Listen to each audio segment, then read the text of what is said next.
তো তিলক, মদনলাল ধিংরা, সর্দার উধম সিং আর গোপাল কৃষ্ণ গোখলে। তিলকের নাম আমরা জানি, বালগঙ্গাধর তিলক, মহারাষ্ট্র থেকে। সে হোম রুল আন্দোলন করেছে, জাতীয় কংগ্রেসের সাথে যুক্ত ছিল। 1908 খ্রিস্টাব্দতে তার আবার সাজা হয়েছিল, মান্দালয়ে তাকে জেলে পাঠানো হয়েছিল। 1914 খ্রিস্টাব্দে সে ভারতে এসেছে। 1920 খ্রিস্টাব্দে মারা গেছে। স্বরাজ আমার জন্মগত অধিকার, আমি তা অর্জন করবই, তার স্লোগান।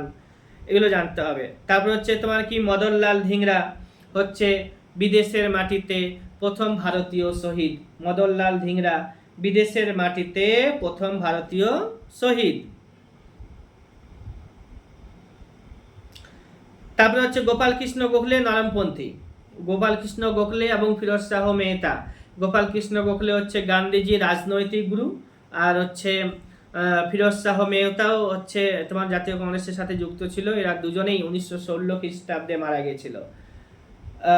চরমপন্থী আর নরমপন্থীর বিভাজন হয়েছে 1907 খ্রিস্টাব্দে, সুরাট বিভাজন 1907 খ্রিস্টাব্দে সুরাটে। আর তারপরে বালগঙ্গাধর তিলক জেলে চলে গেল। বালগঙ্গাধর তিলক ফিরে আসলো 14 খ্রিস্টাব্দে। তারপরে বালগঙ্গাধর চেষ্টা করছিল আবার যাতে জাতীয় কংগ্রেসের সাথে যুক্ত হওয়া যায়। সেই সময় দুইজন চরম বাধা দিচ্ছিল, যে একজনের নাম হচ্ছে ফিরোজ শাহ মেহতা আর একজনের নাম হচ্ছে গোপাল কৃষ্ণ গোখলে। কিন্তু ওরা দুজনেই 1916 খ্রিস্টাব্দে মারা গিয়েছিল। মারা যাওয়ার পরে যে চরমপন্থী এবং নরমপন্থী আবার জোড়া লেগেছিল। কত সালে? তো 1916 খ্রিস্টাব্দে। কোন অধিবেশনে? তো লখনৌ অধিবেশনে। লখনৌ অধিবেশন কত সালে? 1916 খ্রিস্টাব্দে। এখানে কি হয়েছিল? মুসলিম লীগ এবং জাতীয় কংগ্রেস মিলছে, সাথে জাতীয় কংগ্রেসের সাথে চরমপন্থী কংগ্রেস আর নরমপন্থী কংগ্রেস দুজনে মিলছে। এই জন্য পরীক্ষাতে মনে রাখতে হবে যে চরমপন্থীও মিলছে, নরমপন্থীও মিলছে, এটা কংগ্রেসের সাথে। আবার কি, মুসলিম লীগও জাতীয় কংগ্রেসের সাথে মিলিত হচ্ছে। মুসলিম লীগের সে সময় চেয়ারম্যান ছিল মোহাম্মদ আলী জিন্নাহ। আর জাতীয় কংগ্রেসের তরফ থেকে 1916 খ্রিস্টাব্দে চেয়ারম্যান ছিল অম্বিকা চরণ মজুমদার, তাই না? অম্বিকা চরণ মজুমদার, এটা ছেলে। আর তারপরে 1917 খ্রিস্টাব্দে শ্রীমতী অ্যানি বেসান্ত জাতীয় কংগ্রেসের মহিলা চেয়ারম্যান হচ্ছে, ঠিক আছে, মহিলা। আর প্রথম ভারতীয় মহিলা চেয়ারম্যান হচ্ছে সরোজিনী নাইডু। 1925 খ্রিস্টাব্দে জাতীয় কংগ্রেসের চেয়ারম্যান হয়েছিল সরোজিনী নাইডু। 1925 খ্রিস্টাব্দে প্রথম ভারতীয় মহিলা chairman of Indian national Congress 1925 খ্রিস্টাব্দে। নাম কি বললাম? সরোজিনী নাইডু। আর 1924 খ্রিস্টাব্দে গান্ধীজি চেয়ারম্যান হয়েছিল। 1924 খ্রিস্টাব্দে গান্ধীজি চেয়ারম্যান ছিল। কোথায়? তো বেলগাঁওতে গান্ধীজি জাতীয় কংগ্রেসের চেয়ারম্যান ছিল। বেলগাঁও কোথায় অবস্থিত? বেলগাঁও কোথায় অবস্থিত? বেলগাঁও হচ্ছে কর্ণাটকে অবস্থিত। বেলগাঁও কোথায় অবস্থিত?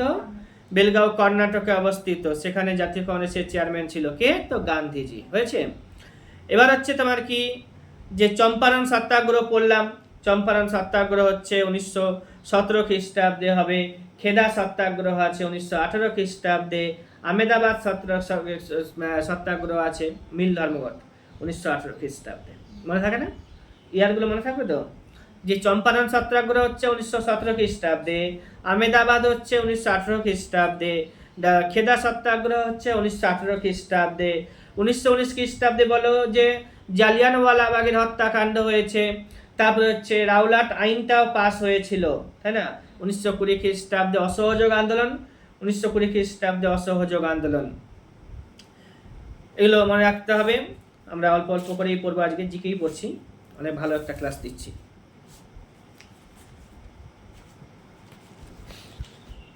তোমাদের কাছে এই সেটটা আছে, এই সেটটা পুরোটাই পড়ে নেবে। রিসেন্টলি অনেক পরীক্ষা, 24 সালে অনেক পরীক্ষা আছে। পড়ো পড়ো, ভালো করে পড়ো। এবার হচ্ছে ভারতে বর্তমানে জাতীয় কংগ্রেসের জাতীয় দলের সংখ্যা কত আছে? যখন তুমি পরীক্ষা দিতে যাবে তখন তোমাকে দেখে নিতে হবে জাতীয় দলের সংখ্যা কত আছে। এখনো পর্যন্ত জাতীয় দলের সংখ্যা হচ্ছে 7টি, ঠিক আছে? ন্যাশনাল পার্টি 7টি। এবার হচ্ছে মনে রাখতে হবে ওইদিকে আসাম আমাদের রাজ্য আছে। তো আসাম কোন কোন দেশে রাজ্যের সাথে বর্ডার শেয়ার করছে, ওইটা পরীক্ষাতে আসে। কারণ আসাম কিন্তু মায়ানমারের সাথে বর্ডার রাখেনি। প্রতিবেশী দেশে যদি বলি তো ভুটানের সাথে আছে, চায়নার সাথে আসামের বর্ডার আছে, ঠিক আছে, কিন্তু মায়ানমারের সাথে নাই, বাংলাদেশের সাথে বর্ডার আছে। এই জন্য এখান থেকে একটা প্রশ্ন হয় যে আসাম প্রতিবেশী কোন দেশের সাথে সীমা সাজা করেনি, ঠিক আছে, মায়ানমারের সাথে কিন্তু আসামের নেই, কারণ মাঝখানে অরুণাচল প্রদেশ পড়ে গেছে। বিহারের দুঃখের নাম জানো? বিহারের দুঃখের নদী বলা হয় কাকে? তো বিহারের দুঃখ বলা হয় কোসি নদীকে। আলঝাইমার ব্যাধি, আলঝাইমার ব্যাধি কোথায় হয়? তো মাথায় হয়, মস্তিষ্কে, ঠিক আছে। আলঝাইমার ব্যাধি কোথায় হয়? বলে মস্তিষ্কে হয়। ফ্রন্টিয়ার গান্ধী নাম শুনেছ? গান্ধীজির মতোই তিনি আচরণ করতেন। গান্ধীজি যেমন পদ্ধতিতে অর্থাৎ নিরস্ত্রভাবে আন্দোলন করত, তেমনি ফ্রন্টিয়ার গান্ধী যাকে বলা হচ্ছে খান আব্দুল গফফর খান, তাকেও কিন্তু তিনিও কিন্তু গান্ধীজির মতোই নিরস্ত্রভাবে আন্দোলন করতে ভালোবাসতেন। এবং তিনি ভারত ভাগের পরে তিনি ভারতের বাইরে অর্থাৎ পাকিস্তানে চলে গেছেন, ঠিক আছে, পাকিস্তানে তার বাড়ি ওই রকমই জায়গায় ছিল বলে, আর ইন্ডিয়াতে টাকার ইচ্ছা ছিল তার। তো যাই হোক, খান আব্দুল গফফর খান হচ্ছে ফ্রন্টিয়ার গান্ধী।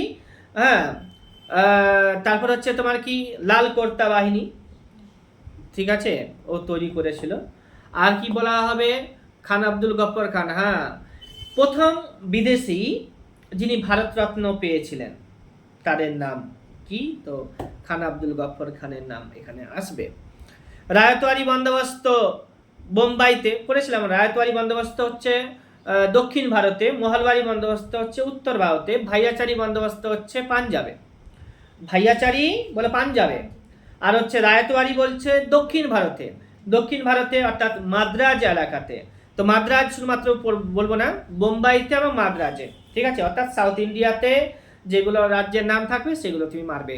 কিসের সাথে? তো হচ্ছে রায়তওয়ারি বন্দোবস্তের সাথে। মহলবাড়ি বন্দোবস্ত নাম শুনেছে না? মহলবাড়ি হচ্ছে উত্তর ভারতে অর্থাৎ উত্তর প্রদেশকে কেন্দ্র করে, উত্তরপ্রদেশ, বিহার এই রাজ্যগুলোতে মহলবাড়ি। ভাইয়াচারি কোথায় বললাম? বলো পাঞ্জাবে। ইবাদতখানা তৈরি করেছিল কে? আকবর। ইবাদতখানা কে তৈরি করেছিল? ইবাদতখানা কে তৈরি করেছে? আকবর, তাই না? ইবাদতখানা তৈরি করেছে আকবর।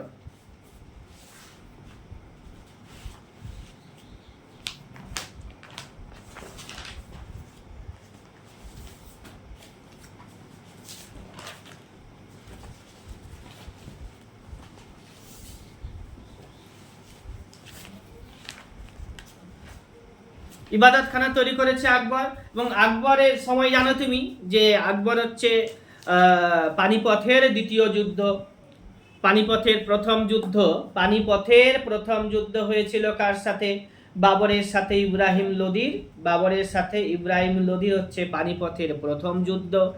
আর পানিপথের দ্বিতীয় যুদ্ধ হচ্ছে আকবরের সাথে হিমুর, ঠিক আছে। আর ইবাদতখানা তৈরি করেছে কে? তো আকবর। এবার হচ্ছে 1962 খ্রিস্টাব্দে, 1562 খ্রিস্টাব্দে আকবরের বেশ ভালো কয়েকটা কাজ আছে, এখানে লিখে রেখেছি আমি, তোমাদের বলে দিচ্ছি, ভিডিওতে থাকবে, তোমার প্রতিদিন দেখবে। 1562 খ্রিস্টাব্দে 1562 তে আকবর কি করেছে? দাসপ্রথা তুলে দিয়েছে। হ্যাঁ, অ্যাবলিউশন অফ স্লেভারি অর্থাৎ দাসপ্রথা, আকবর দাসপ্রথা তুলে দিয়েছে। কত সালে বললাম? তো 1562 খ্রিস্টাব্দে আকবর দাসপ্রথা তুলে দিয়েছিল। আকবর কি করছে? ধর্মীয় ট্যাক্স অর্থাৎ পিলগ্রিমেজ ট্যাক্স তুলে দিচ্ছে আকবর 1563 খ্রিস্টাব্দে। আকবর 1562 খ্রিস্টাব্দে দাসপ্রথা তুলে দিচ্ছে, 1563 খ্রিস্টাব্দে পিলগ্রিমেজ ট্যাক্স অর্থাৎ ধর্মীয় ট্যাক্স যেটা আছে তীর্থযাত্রীদের উপরে ট্যাক্স সেটা তুলে দিচ্ছে। জিজিয়া কর বাতিল করে দিচ্ছে আকবর, জিজিয়া কর বাতিল করে দিচ্ছে। কত সালে? তো 1564 খ্রিস্টাব্দে আকবর জিজিয়া কর বাতিল করে দিচ্ছে। 1575 খ্রিস্টাব্দে ইবাদতখানা তৈরি করছে আকবর, ঠিক আছে, ইবাদতখানা তৈরি করছে কে? আকবর। কত খ্রিস্টাব্দে? 1575 খ্রিস্টাব্দে। কোথায় করছে? ফতেপুর সিকরিতে করছে। আকবর ইবাদতখানা তৈরি করছে কোথায়? 1575 খ্রিস্টাব্দে। কোথায় বললাম? ফতেপুর সিকরিতে। জিজিয়া কর আকবর তুলে দিচ্ছে কবে? তো 1564 খ্রিস্টাব্দে। পিলগ্রিমেজ ট্যাক্স তুলে দিচ্ছে কবে? 1563 খ্রিস্টাব্দে। আর হচ্ছে স্লেভারি, অ্যাবলিউশন অফ স্লেভারি অর্থাৎ দাস প্রথা তুলে দিচ্ছে কত? 1562 খ্রিস্টাব্দে। 1578 খ্রিস্টাব্দে, 75 খ্রিস্টাব্দে ইবাদতখানা তৈরি করেছে। আর 1578 খ্রিস্টাব্দে হ্যাঁ কি করছে? যেটা হচ্ছে পার্লামেন্ট অফ রিলিজিয়ান ইবাদতখানা, হ্যাঁ ইবাদতখানা নির্মিত হয়েছে 75 খ্রিস্টাব্দে, চালু হচ্ছে ধর্মীয় কারণে, এটা 78 খ্রিস্টাব্দে। আর হচ্ছে তোমার কি মাজহারনামা আকবর করেছে। আকবর মাজহারনামা চালু করেছিল কত সালে? তো 1579 খ্রিস্টাব্দে। 1579 খ্রিস্টাব্দে মাজহারনামা। ইবাদতখানা নির্মাণ করছে কত খ্রিস্টাব্দে? 75 খ্রিস্টাব্দে। সেখানে ইবাদতখানা 75 খ্রিস্টাব্দে, কিন্তু সেখানে ধর্মীয় বিষয় নিয়ে আলোচনা করা শুরু হবে সেটা 78 খ্রিস্টাব্দতে। আর পিলগ্রিমেজ, যেটা হচ্ছে পিলগ্রিমেজ ট্যাক্স বললাম, সেটা হচ্ছে তোমার 63 খ্রিস্টাব্দে। জিজিয়া কর তুলে দিচ্ছে কত খ্রিস্টাব্দে? 64 খ্রিস্টাব্দে। আর হচ্ছে অ্যাবলিউশন অফ স্লেভারি হচ্ছে 62 খ্রিস্টাব্দে। আর হচ্ছে দিন ইলাহি বলি, তাওহিদ ইলাহি আর দিন ইলাহি, দিন ইলাহি হচ্ছে 1582 খ্রিস্টাব্দে। আকবর দিন ইলাহি চালু করছে কত খ্রিস্টাব্দে? 1582 খ্রিস্টাব্দে। 1575 76 খ্রিস্টাব্দে কি করছে না? হ্যাঁ 1575 76 খ্রিস্টাব্দে আকবর তার সমস্ত সাম্রাজ্যকে 12টি সুবাতে, সুবা মানে প্রদেশ বা রাজ্য, সুবা মানে প্রদেশ বা রাজ্য, সমস্ত সাম্রাজ্যকে 12টি প্রদেশে, সমস্ত সাম্রাজ্যকে 12টি প্রদেশে ভাগ করেছিল। ঠিক আছে, কখন? তো after the victory of south. হ্যাঁ, ও আরেকটা আছে, এটা হচ্ছে তোমার কি 1575 76 খ্রিস্টাব্দে 12টা। আর যখন ভারত আকবর দক্ষিণ ভারতকে জয় করে নিয়েছিল, সেই সময় থেকে আকবরের সুবার সংখ্যা আরও 3টি বেড়েছিল, 15টি হয়েছিল। এটা একটা প্রশ্ন হয় পরীক্ষাতে, যে 1575 76 খ্রিস্টাব্দে 12, অর্থাৎ আকবরের সাম্রাজ্যের শুরুর দিকে হচ্ছে 12টা ছিল, পরবর্তীতে যখন দক্ষিণ ভারতকে জয়লাভ করেছিল তখন হচ্ছে 15টা হয়েছিল, 3টা বেড়েছিল। এবার কি আছে? 10 সালা সিস্টেম। 10 সালা সিস্টেম 1582 খ্রিস্টাব্দে আকবর চালু করেছিল, টডরমলের হাত ধরে। টডরমল তার হাত ধরে 1582 খ্রিস্টাব্দে চালু করেছে কি? 10 সালা সিস্টেম। এবার হচ্ছে 1573 74 খ্রিস্টাব্দে mansabdari system introduce after the victory of Gujarat. 1573 74 খ্রিস্টাব্দে গুজরাট জয় করার পরে, 73 74 খ্রিস্টাব্দে গুজরাটকে জয় করার পরে আকবর মনসবদারি সিস্টেমকে চালু করেছে। ঠিক আছে, এই আকবর সম্পর্কে এই কয়েকটা ছোট্ট লাইন মনে রাখতে হবে। ঠিক আছে, আকবর এর আগেও পড়িয়েছি, অনেক ভালো একটা ক্লাস দেওয়া হয়েছিল অফলাইনে, নোটস লেখা আছে। চম্বল নদী কোথায় রয়েছে? চম্বল, বেতুয়া, কেন অ্যান্ড সিন্ধ হচ্ছে যমুনা নদীর উপনদী। সেই চম্বল নদী উৎপত্তি হচ্ছে রাজস্থানের কোটা শহরে। ঠিক আছে, চম্বল নদী কোটার চম্বল নদীর তীরে অবস্থিত, এইটুকুটা মনে রাখতে হবে। আর হচ্ছে মালদ্বীপের রাজধানীর নাম বলো, প্রতিবেশী দেশ মালদ্বীপ। মালদ্বীপের রাজধানীর নাম কি? মালে। ঠিক আছে, মালে। সম্পত্তির অধিকার এখন বলছি আইনি অধিকার। সম্পত্তির অধিকার এখন হচ্ছে আইনি অধিকার। এটা কবে হয়েছে আইনি অধিকার? বলো 1978 খ্রিস্টাব্দে 44তম 1978 খ্রিস্টাব্দে 44তম সংবিধান সংশোধনী করার সময়। 1978 খ্রিস্টাব্দে 44তম সংবিধান সংশোধনী করার সময়। ঠিক আছে, সম্পত্তির অধিকারকে মৌলিক অধিকারের তালিকা থেকে, সম্পত্তির অধিকারকে মৌলিক অধিকারের তালিকা থেকে সরিয়ে নিয়ে গিয়ে এখন 300 নম্বরের এ নম্বর আর্টিকেলে রাখা হয়েছে। এটা পার্ট 12-এ রয়েছে, পার্ট 12 রয়েছে। আগে সম্পত্তির অধিকার পার্ট 3-তে ছিল। পার্ট 3-তে 31 নম্বর আর্টিকেল যেটা আছে, এখন এটা রিপিল হয়ে গেছে, আগে ছিল। তো ওই 31 নম্বর আর্টিকেলে সম্পত্তির অধিকার আইনি অধিকার হিসেবে ছিল। তারপরে হচ্ছে তোমার কি আরো আছে,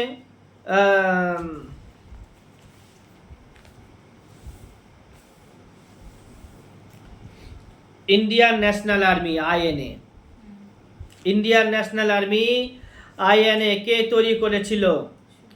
নেতাজি সুভাষচন্দ্র বসু তৈরি করেছিল।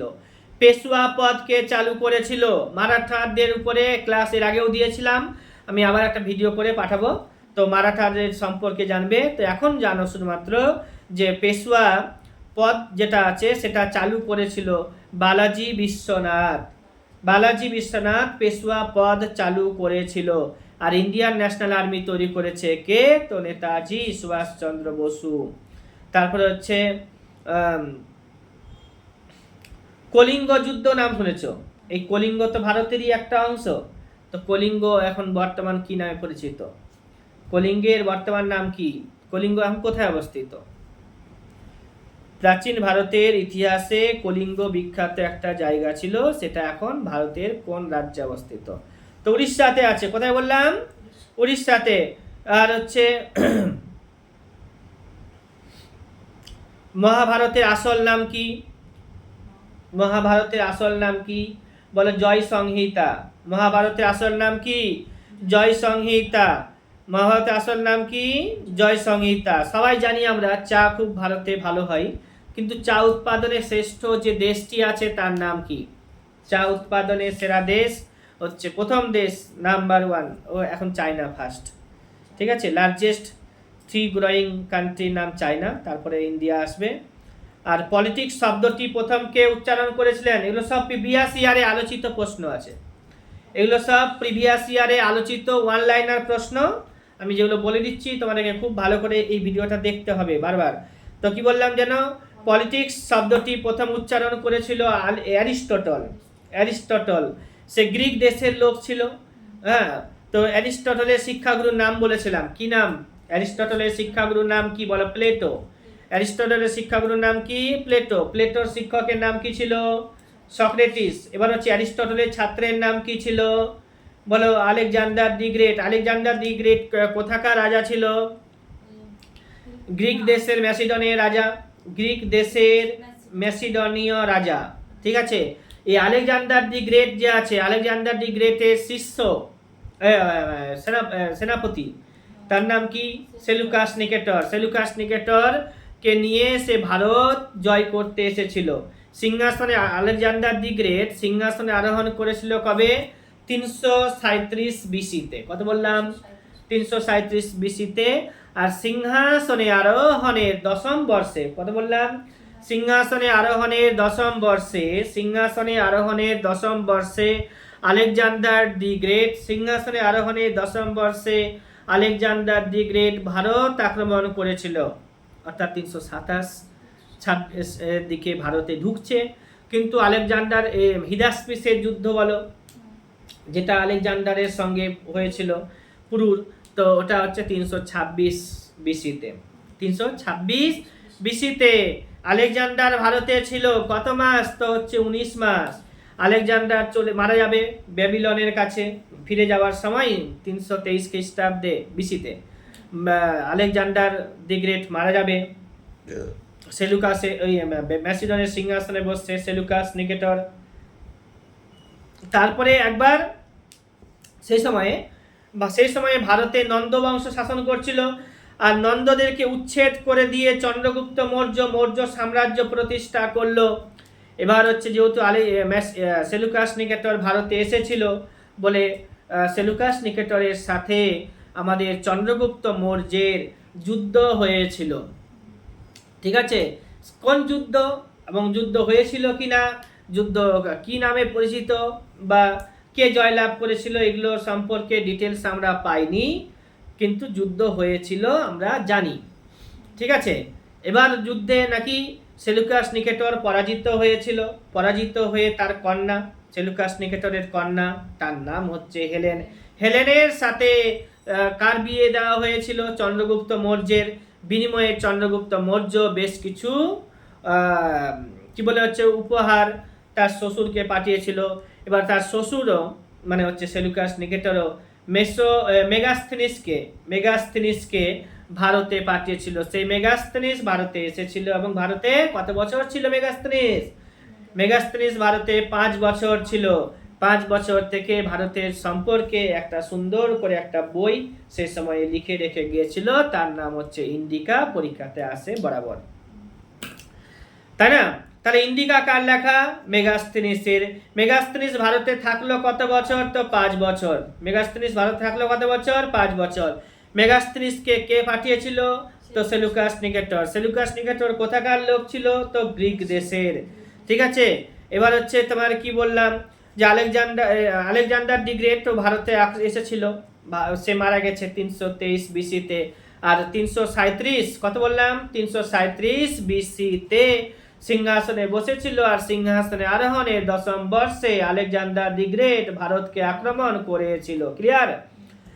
পড়তে হবে আমাদেরকে এরকম করে, আমাদের শুধুমাত্র long subject specific topic wise পড়লেও হবে না, আমাদেরকে মিসলেনিয়াসও পড়তে হবে, কারণ মিসলেনিয়াসে অনেক বেশি তথ্য একসাথে পাওয়া যায়।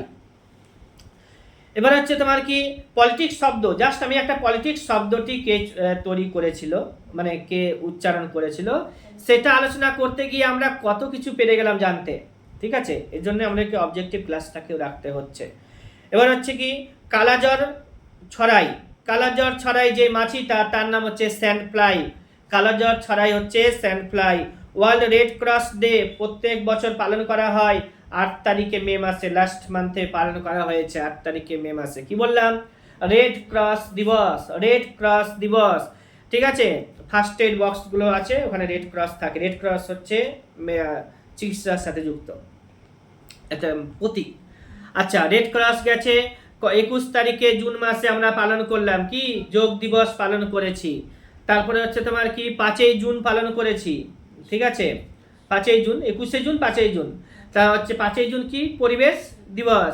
তারপরে হচ্ছে 4 ফেব্রুয়ারি আমরা ক্যান্সার দিবস পালন করে থাকি। 8 তারিখে মে মাসে পালন করলাম কি জানো? Red cross day, world red cross day. তারপরে আরও আছে খেলা দিবস, যেটা বলি আমরা, হ্যাঁ, স্পোর্টস ডে 29 তারিখে আগস্ট মাসে পালন করব, আসছে কদিন পরে। 11 তারিখে জুলাই মাসে আমরা বিশ্ব জনসংখ্যা দিবস পালন করি। 12 তারিখে একটা মেয়ে মালালা ইউসুফজাই, তার দিবস পালন করা হয়। 12 তারিখে জুলাই মাসে মালালা দিবস, 11 তারিখে হচ্ছে জনসংখ্যা দিবস পালন করছি। আর 8 তারিখে মে মাসে পালন করলাম কি? ফার্স্ট তোমার হচ্ছে রেড ক্রস ডে 21শে জুন। এরকম যখনই একটা পড়লে তার সাথে সাথে কয়েকটা রিলেট করে নিলে তোমার অনেক কিছু মনে থাকবে। আবার কি আছে যে অ্যাংলো মোহামেডান ওরিয়েন্টাল কলেজ, সেদিনই পড়িয়েছিলাম স্যার সৈয়দ আহমেদ খান, যিনি দাদাভাই নওরোজির যে ড্রেন অফ ওয়েলথ আছে না, সম্পদের বৈগ্রাম তত্ত্ব, সেটাকে অস্বীকার করেছিলেন। দাদাভাই নওরোজির ড্রেন অফ ওয়েলথকে অস্বীকার করেছিলেন যিনি, তার নাম হচ্ছে কি? স্যার সৈয়দ আহমেদ খান। তিনি অ্যাংলো মোহামেডান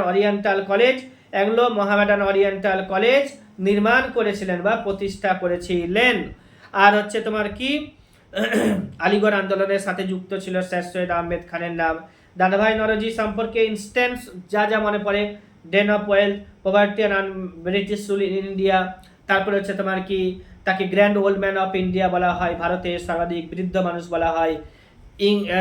ইংল্যান্ডের যে হাউস অফ লর্ডসে মেম্বারশিপ পেয়েছিলেন, অর্থাৎ ইংল্যান্ডে প্রথম এমপি হিসেবে। কি নাম? দাদাভাই নওরোজি। আবার দাদাভাই নওরোজি জাতীয় কংগ্রেসের 3বার চেয়ারম্যান হয়েছিলেন। কত সালে? 1886 খ্রিস্টাব্দে, 1893 খ্রিস্টাব্দে, আবার হচ্ছে 1906 খ্রিস্টাব্দে। কত বললাম? 1883, 1886, 1893 এবং 1906 খ্রিস্টাব্দে মনে রাখতে হবে। আবার কি আছে জানো? বড়ো ভাষা, ডোগরি ভাষা, এগুলোকে 8ম শিডিউলে স্থান দেওয়া হয়েছে, মানে 8ম শিডিউলে ভাষা আছে। 9 নম্বর শিডিউলে জানো ভূমি সংস্কার আছে। 10ম শিডিউলে অ্যান্টি ডিফেকশন ল আছে। 11তে পঞ্চায়েত সম্পর্কে আলোচনা করেছি। 12তে মিউনিসিপ্যালিটি সম্পর্কে আলোচনা করা আছে। এই বড়ো ভাষা এবং ডোগরি ভাষার কথা বললাম, সেটা 8ম শিডিউলে স্থান পেয়েছে, অর্থাৎ অ্যাডেড করা হয়েছে 92তম সংবিধান সংশোধনী করে। কত বললাম? 92তম সংবিধান সংশোধনী করে বড়ো ভাষাকে এবং ডোগরি ভাষাকে অষ্টম শিডিউলে স্থান দেওয়া হয়েছে। বড়ো ভাষা এবং ডোগরি ভাষা আসামে প্রচলিত ভাষা। বিজ্ঞান দিবসটা একটু আগে বলে দিচ্ছি এখন। বিজ্ঞান দিবস কবে পালন করা হয়? 28 তারিখে ফেব্রুয়ারি মাসে। কি বললাম? বিজ্ঞান দিবস কবে পালন করা হয়? 28 তারিখে ফেব্রুয়ারি মাসে। 28 তারিখে ফেব্রুয়ারি মাসে হচ্ছে বিজ্ঞান দিবস পালন করা হচ্ছে। বড় ভাষা বললাম, ডোগরি ভাষা বলেছিলাম। 7 নম্বর শিডিউলটাতে কি পড়েছি? 7 নম্বর শিডিউলে কি পড়েছি? হ্যাঁ, কেন্দ্র ও রাজ্যের মধ্যে ক্ষমতার বন্টন। এবার 6 নম্বর শিডিউলে 4টি রাজ্যের নাম উল্লেখ করা হয়েছে, মণিপুর, মেঘালয়, মিজোরাম, হ্যাঁ, আর ত্রিপুরা মনে হয়। তো 4টি রাজ্যের নাম উল্লেখ করা হয়েছে, যেটা 6 নম্বর শিডিউলে। 5 নম্বরে তপশিলি জাতি উপজাতিদের জন্য স্পেশাল সুযোগ সুবিধা। আবার হচ্ছে চতুর্থ পার্ট 4 হচ্ছে কি শিডিউল 4 কি আছে? রাজ্যসভার আসন বন্টন। রাজ্যসভার আসন বন্টন এরকমই। প্রথমটাতে আছে তোমার হচ্ছে 28টি রাজ্য আর হচ্ছে 8টি কেন্দ্রশাসিত অঞ্চলের সম্পর্কে আলোচনা করা হবে। বেতন ভাতা হচ্ছে 2 নম্বরে মনে হয়। 3 নম্বরে কি আছে?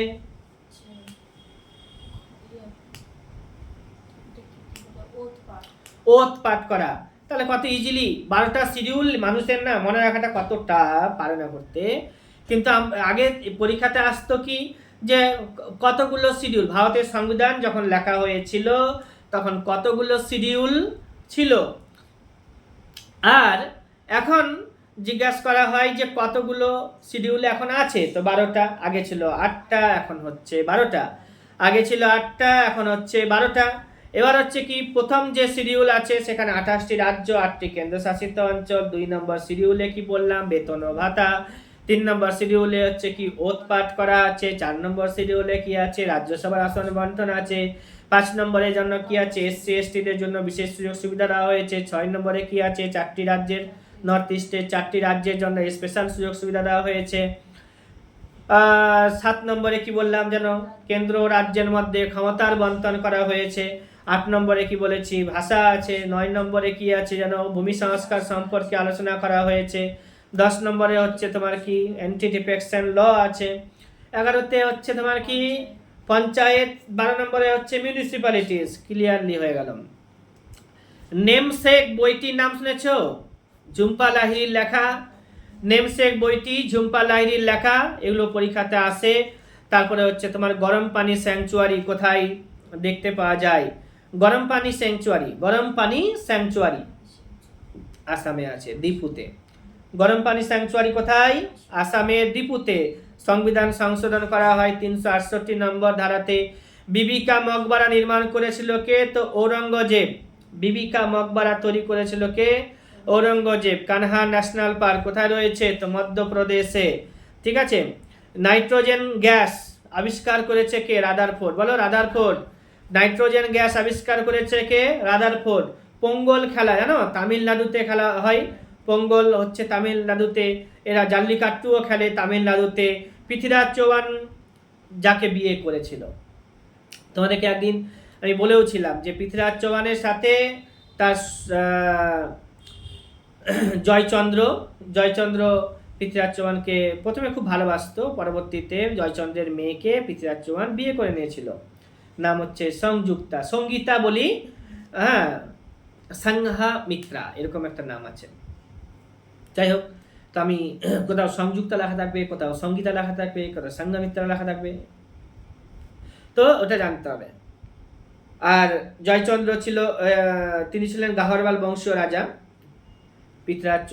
জয়চন্দ্র হচ্ছে গাহরবাল বংশীয় রাজা, আর হচ্ছে পৃথ্বীরাজ চৌহান বংশীয় রাজা।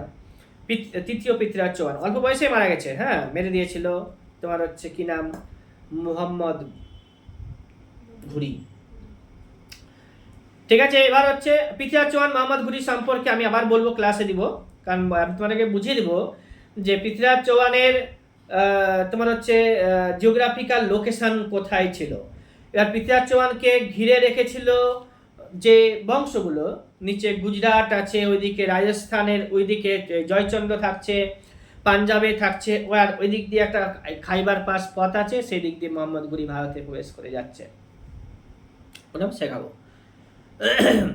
কোন রাজ্যের বাসিন্দারা নেপালি ভাষায় কথা বলে? ভারত, পশ্চিমবঙ্গে বসবাস করে, পশ্চিমবঙ্গের বেশ কিছু মানুষ নেপালি ভাষায় কথা বলে, আসামেরও মানুষ কথা বলে। আসামে তেমনি আসামি ভাষা আছে। এটা একটা অত প্রশ্ন জোরালো না, তোমাকে ভেবে চিন্তে অ্যান্সার দিতে হবে। এসেছিল একবার পরীক্ষাতে। পতাকাতে অশোক চক্রটি যে আছে কিসের প্রতীক? আমাদের জাতীয় পতাকাতে যে অশোক চক্র আছে ওটা কিসের প্রতীক? হচ্ছে সত্যের প্রতীক। কি বললাম? ট্রুথ। কি বললাম? ট্রুথ। ট্রুথ কি এটা? পতাকাতে যে অশোক চক্রটি আছে সেটা হচ্ছে সত্যের প্রতীক। রণথম্বরের দুর্গ কোথায় আছে? রণথম্বর দুর্গ কোথায় আছে? তো বলবে রাজস্থানে আছে। ক্রোমিয়ামের আকরিক আর সাইলেন্ট ভ্যালি কোথায় আছে? তো কেরালাতে আছে। ডার্ক কন্টিনেন্ট পড়িয়েছি, আন্টার্কটিকাকে বলছি ডার্ক কন্টিনেন্ট। ওখানে লম্বা হিমবাহ আছে না? তো আন্টার্কটিকাতে না, তো দক্ষিণ আন্টার্কটিকা মহাদেশে যেটা লম্বা হিমবাহ বলেছিলাম, কি মার্টল্যান্ড, কুইন্স মার্টল্যান্ড, ওইখানে রয়েছে। আর আটাকামা মরুভূমিও আছে। আটাকামা মরুভূমি হচ্ছে চিলিতে। ওটা হচ্ছে কোথায়? সাউথ আমেরিকাতে, অর্থাৎ দক্ষিণ আমেরিকাতে অবস্থিত। চিলিতে কি রয়েছে? আটাকামা, পরীক্ষাতে খুব আসে। আর মঙ্গোলিয়া দেশ আছে, ওইখানে তোমার গভীর মালভূমি আছে। এগুলো সব জানতে হবে। লিগনাইট, যদি বলি যে কয়লার আকরিকের নামগুলো জানো? অ্যান্থ্রাসাইট, বিটুমিনাস, লিগনাইট, পিট। পরীক্ষাতে খুব আসে যে ভারতে যে সমস্ত কয়লাগুলো পাওয়া যায় সব থেকে বেশি পাওয়া যায় কি? তো অ্যান্থ্রাসাইট। ভারতে সব থেকে বেশি কয়লা পাওয়া যায় বিটুমিনাস।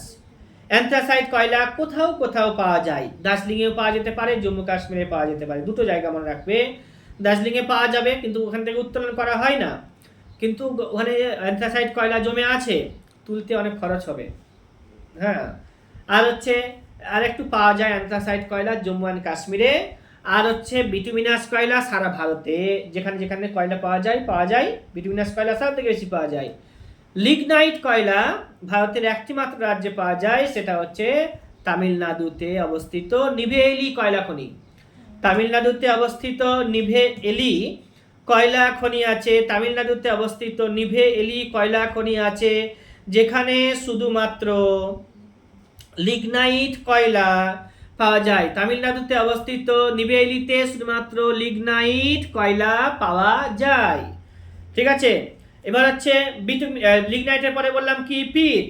পিট কিন্তু কয়লা নয়, প্রায় মানে পুরোপুরি কয়লা নয়, কারণ ওখানে কাঠফাটের অংশ পাওয়া যাবে। তো সব থেকে ভালো কয়লার নাম কি? অ্যান্থ্রাসাইট কয়লা। সব থেকে বেশি কয়লা পাওয়া যায় ভারতে কোনটি? বিটুমিনাস কয়লা। লিগনাইট পাওয়া যায় কোথায়? তামিলনাড়ুতে, নিভেলিতে। তামিলনাড়ু রাজ্যটি কবে তৈরি হয়েছে জানো? বলো। তামিলনাড়ু রাজ্যটি তৈরি হয়েছে 1969 খ্রিস্টাব্দে, তাই না? 1969 খ্রিস্টাব্দে তামিলনাড়ু রাজ্য তৈরি হয়েছে। তামিলনাড়ু রাজ্যের তখন নাম ছিল মাদ্রাজকে নাম চেঞ্জ করা হয়েছে 1996 খ্রিস্টাব্দে। এবার মাদ্রাজের নাম তামিলনাড়ু হয়ে গেছিল, কিন্তু তামিলনাড়ু তখন ক্যাপিটাল সিটি মাদ্রাজই ছিল, সেই মাদ্রাজটা আবার চেঞ্জ করা হয়েছে 1996 খ্রিস্টাব্দে। এবার হচ্ছে উচ্চতম বাঁধের নাম কি? ভারতের সব থেকে উঁচুতম বাঁধের নাম কি? বলে হীরাকুদ বাঁধ। ভারতের সব থেকে উচ্চতম বাঁধের নাম কি? হীরাকুদ বাঁধ। কিষাণ ক্রেডিট কার্ড চালু হয়েছে কবে? বলবে 1998 খ্রিস্টাব্দে। কিষাণ ক্রেডিট কার্ড, যারা কৃষক আছে তারা জানে এটা। কিষাণ ক্রেডিট কার্ড চালু হয়েছে কবে? 1998 খ্রিস্টাব্দে। 1998 খ্রিস্টাব্দে কোন পঞ্চবার্ষিকী পরিকল্পনা চলছিল? 1998 খ্রিস্টাব্দে। 92 থেকে 97 সালে হচ্ছে অষ্টম। ঠিক আছে, 97 থেকে 2 হচ্ছে নবম, 2 থেকে 7 হচ্ছে দশম, 7 থেকে 12 হচ্ছে একাদশ, 12 থেকে 17 হচ্ছে দ্বাদশ পঞ্চবার্ষিকী পরিকল্পনা। আমি এখানে আবার বলে দিচ্ছি, এর আগেও বলেছি। 1950 খ্রিস্টাব্দের 15 তারিখে মার্চ মাসে 1950 খ্রিস্টাব্দের 15 তারিখে মার্চ মাসে প্ল্যানিং কমিশন তৈরি হয়েছিল। সেই প্ল্যানিং কমিশন 1951 খ্রিস্টাব্দ থেকে প্ল্যান করতে শুরু করেছিল। 1951 থেকে 56 খ্রিস্টাব্দ পর্যন্ত প্রথম পঞ্চবার্ষিকী পরিকল্পনা আর প্ল্যানিং কমিশনের যে পরিকল্পনার যে খসড়াটি আছে 5 বছরের যে খসড়াটি, সেটাকে অ্যাপ্রুভাল করে যে কমিশনটা, তার নাম হচ্ছে এনডিসি, ন্যাশনাল ডেভেলপমেন্ট কাউন্সিল, ভারতের জাতীয় উপদেষ্টা পরিষদ, জাতীয় উন্নয়ন পরিষদ, যেটা 1952 খ্রিস্টাব্দে 6 তারিখে অগাস্ট মাসে গঠিত হয়েছিল।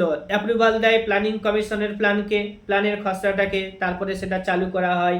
তো 1951 থেকে 56 সাল পর্যন্ত প্রথম পঞ্চবার্ষিকী পরিকল্পনা, 56 থেকে 61 সাল পর্যন্ত দ্বিতীয় পঞ্চবার্ষিকী পরিকল্পনা, 61 থেকে 66 সাল পর্যন্ত তৃতীয় পঞ্চবার্ষিকী পরিকল্পনা। 3 বছর ছুটি পেয়েছিল, 66 থেকে 67, 67 থেকে 68, 68 থেকে 69, 3 বছর ছুটি ছিল, পরিকল্পনার ছুটির কাল বলা হয়। 69 থেকে 74 সাল পর্যন্ত চতুর্থ পঞ্চবার্ষিকী পরিকল্পনা, তারপরে হচ্ছে পঞ্চম পঞ্চবার্ষিকী পরিকল্পনা 74 থেকে 79 সাল পর্যন্ত। কিন্তু কেন্দ্রে 77 খ্রিস্টাব্দের শেষের দিকে 77 খ্রিস্টাব্দে কেন্দ্রে অকংগ্রেসি সরকার চলে এসেছিল, এনডিএ জনতা পার্টি গভর্নমেন্ট এসেছিল। তো জনতা সরকার আসার কারণে জাতীয় কংগ্রেসের যে তৈরি করা যে পঞ্চম পঞ্চবার্ষিকী পরিকল্পনা, চতুর্থ পঞ্চম পঞ্চবার্ষিকী পরিকল্পনাটাকে বাতিল করে দিয়ে তারা ফ্রেশ পরিকল্পনার খসড়া তৈরি করেছিল, 6 প্ল্যান। কিন্তু তাদের সরকার বেশি দিন টিকে থাকতে পারেনি, মানে জোড়াতালি সরকার ছিল বলে পুরো পরিকল্পনাটাকে চালু করতে পারেনি, কারণ জানতে পারছিল তারা 5 বছর সরকারে থাকতে পারবে না, মনে হয়েছিল তাদের। ঠিকও নি। এবার হচ্ছে কি তোমার, যার কারণে তারা রোলিং প্ল্যানের কনসেপ্ট নিয়ে আসলো। 2 বছর রোলিং প্ল্যান হয়েছিল, 78 থেকে 79, 79 থেকে 80, তারপরে আবার ইন্দিরা গান্ধীর সরকার আসলো। 80 থেকে 85 সাল পর্যন্ত ষষ্ঠ পঞ্চবার্ষিকী পরিকল্পনার খসড়া আবার রচনা করা হলো। এবার হচ্ছে 85 থেকে 90 সাল পর্যন্ত আরও একটি, তারপরে আবার 91-92 সালে ভারতের অবস্থা খারাপ ছিল বলে সেখানে বার্ষিক পরিকল্পনা করা হয়েছিল একটা। তারপরে হচ্ছে তোমার কি 92 থেকে 97 সাল পর্যন্ত অষ্টম পঞ্চবার্ষিকী পরিকল্পনা, 97 থেকে 2 সাল পর্যন্ত হচ্ছে নবম পঞ্চবার্ষিকী পরিকল্পনা, বা 2 থেকে অষ্টম হচ্ছে 92 থেকে 97, এবার হচ্ছে 97 থেকে 2 হচ্ছে নবম, 2 থেকে 7 হচ্ছে দশম, 7 থেকে 12 হচ্ছে একাদশ পঞ্চবার্ষিকী পরিকল্পনা, 12 থেকে 17 হচ্ছে দ্বাদশ পঞ্চবার্ষিকী পরিকল্পনা। কিন্তু 17 সাল পর্যন্ত টিকে থাকেনি, কারণ 2014 সালে আবার সরকার চেঞ্জ হয়েছে, বিজেপির সরকার এসেছিল, প্ল্যানিং কমিশনকে তুলে দিয়েছে। প্ল্যানিং কমিশনের জায়গায় এখন নীতি আয়োগ এসেছে। নীতি আয়োগের পুরো নাম পড়বে, প্ল্যানিং কমিশনকে তুলে দেওয়া হয়েছিল 2014 সালের 13 তারিখে অগাস্ট মাসে, তারপরে নীতি আয়োগ আসছে 15 সালে 1 জানুয়ারিতে চালু হয়েছে। 15 থেকে 20 সাল পর্যন্ত তাদের প্ল্যানিং, 20 থেকে 25 আবার প্ল্যানিং করবে, ঠিক আছে, প্ল্যানিং করে রেখেছে। এবার হচ্ছে তারা তাদের মতো করে চালাচ্ছে, পরে এগুলো আবার জানবো। এবার হচ্ছে কি, নীতি আয়োগে কারা কারা থাকে, প্ল্যানিং কমিশনে যারা যারা থাকে, নীতি আয়োগে তারা থাকে। মনে রাখতে হবে এনডিসি যেটা আছে, ন্যাশনাল ডেভেলপমেন্ট কাউন্সিল, সেটা কিন্তু তুলে দেয়নি, ওটা এখনো আছে, হ্যাঁ, মনে রাখবে। আর হচ্ছে কি, এই যে ফ্যামিলি প্ল্যানিং, পৃথিবীর মধ্যে প্রথম দেশ ভারত যে প্রথম পরিবার পরিকল্পনার নীতি চালু করেছিল 1952 খ্রিস্টাব্দে প্রথম পঞ্চবার্ষিকী পরিকল্পনার সময়তে। এবার হচ্ছে তুমি দেখতে পাচ্ছ ব্লক উন্নয়ন বা সমষ্টি উন্নয়নের অফিস, ঠিক আছে, সমষ্টি উন্নয়ন কর্মসূচি, যেটা 1952 খ্রিস্টাব্দে নেওয়া হয়েছিল, অর্থাৎ প্রথম পঞ্চবার্ষিকী পরিকল্পনার সময়ে। প্রথম পঞ্চবার্ষিকী পরিকল্পনাতে কৃষির উপরে জোর দেওয়া হয়েছিল, দ্বিতীয় পঞ্চবার্ষিকী পরিকল্পনাতে শিল্পের উপরে, তৃতীয়টাতে বোধ অর্থাৎ শিল্প এবং কৃষি দুটোর উপরে জোর দেওয়া হয়েছিল, কিন্তু সাফল্য লাভ করেনি। তারপর হচ্ছে গরিবি হটাও স্লোগান ইন্দিরা গান্ধী দিয়েছিল 1975 খ্রিস্টাব্দে, গরিবি হটাও স্লোগান, সেটাও জানতে হবে।